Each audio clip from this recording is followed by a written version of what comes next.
సంబంధించి మనం చూస్తున్నాం. పరశురామరావు వాదించారు ప్రధానంగా దీనికి సంబంధించి. సార్ ఒకసారి లైవ్ లో ఉన్నారు మీరు. ఏ కండిషన్స్ మీద రిలీజ్ చేయడం జరిగింది, ఏం వార్క్ చేశారు?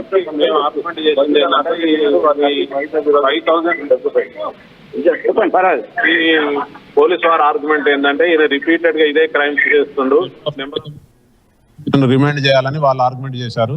మేము కౌశిక్ రెడ్డి గారి తరఫున ఏదైతే ఆయన మీద చెప్పిన ఆరోపణలన్నీ కూడా 5 సంవత్సరాల లోపే శిక్ష పడే కేసులు ఏమాత్రం ఉన్నాయి. తర్వాత సుప్రీంకోర్టు జడ్జిమెంట్ ప్రకారం సెంథిల్ కుమార్ కేసులో ఇచ్చిన జడ్జిమెంట్ ప్రకారంగా రిమాండ్ యాక్సెప్ట్ చేయరాదు. ఎందుకంటే ఆయన మీద నేరాలు 5 సంవత్సరాల లోపు ఉన్నాయి. ఆయన ఏదైతే ఆరోపించబడ్డ నేరాలు ఏదైతే ఉన్నాయో ఆ నేరాలన్నీ కూడా ఏదైతే ఆయన పబ్లిక్ రిప్రజెంటేటివ్ గా పబ్లిక్ ఇష్యూస్ రిప్రజెంట్ చేసినప్పుడు మాత్రమే జరిగింది. అందుకొరకే అవి అన్ని కన్సిడర్ చేసుకుంటూ బెయిల్ మన మేజిస్ట్రేట్ కోర్టు 50,000 2 జామీన్లతో బెయిల్ గ్రాంట్ చేశారు.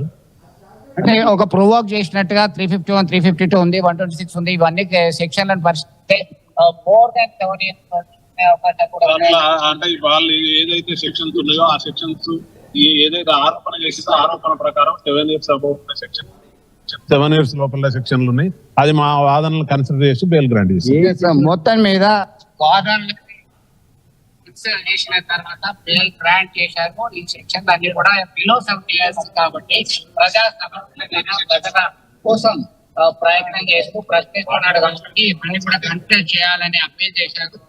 మెజిస్ట్రేట్ ముందట అడ్వకేట్ల బృందం దీనికి పరిగణలోకి తీసుకొని కండిషన్ బెయిల్ ఇవ్వడం జరిగింది. పలు సెక్షన్ల ప్రకారం కేసు అయితే ఉంటుంది. అయితే బెయిల్ వచ్చింది రామ్దాస్. దీంతో మరికొద్ది సేపట్లో స్పాడి కౌశిక్ రెడ్డి మీడియా సమావేశంలో